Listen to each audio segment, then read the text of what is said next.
일본 정부는 강제징용 배상 문제가 한일 청구권 협정으로 이미 끝난 일이라는 입장을 고수하고 있죠. 넘을 수 없는 선이라며 절대 양보할 수 없다면서도 한편에서는 한일 관계 악화로 인한 피해를 우려하는 속내도 엿보입니다. 도쿄에서 황보연 특파원이 보도합니다. 일제강점기 강제징용에 대해 일본 기업들이 피해자들에게 배상하라는 우리 대법원 판결을 일본 정부는 절대 수용할 수 없다는 입장을 재확인했습니다. 도쿄에 있는 한국 특파원들만 따로 만난 일본 외무성 고위 관계자는 1965년 한일 청구권 협정으로 징용 배상 문제가 끝났다는 것은 넘을 수 없는 선이라고 말했습니다. 또 이 선은 일본 정부가 지켜야만 하는 것이라고 강조했습니다. 한일 정상회담 개최도 이 문제와 연계돼 있음을 감추지 않았습니다.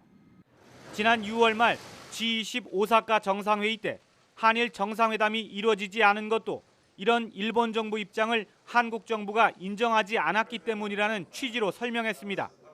앞으로도 한국 정부가 이 마지노선을 인정하지 않으면 한일 정상회담이 성사되기는 어렵다고 언급했습니다. 지난 6일 아베 총리가 히로시마 원폭 추모 행사 때 한일 정상회담 가능성에 대한 질문에 한일 청구권 협정을 먼저 지키라고 한 것도 같은 맥락으로 보입니다. 韓国には日韓請求権協定をはじめ国と国との関係の根本に関わる約束をまずはきちんと守ってほしいと思います。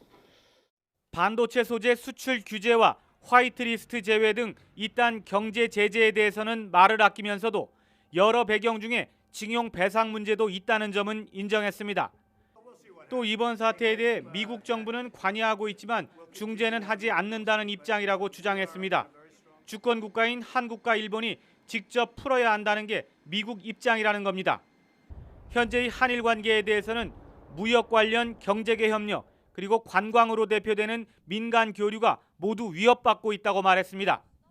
일본 제품 불매 운동으로 인해 일본 기업 피해가 눈에 띄게 커지고 국내의 일본 여행 보이콧 확산으로 일본 지방 경제가 큰 타격을 입어 걱정하고 있는 속내를 내비친 겁니다.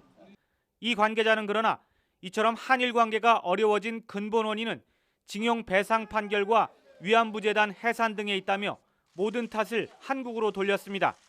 도쿄에서 YTN 황보연입니다.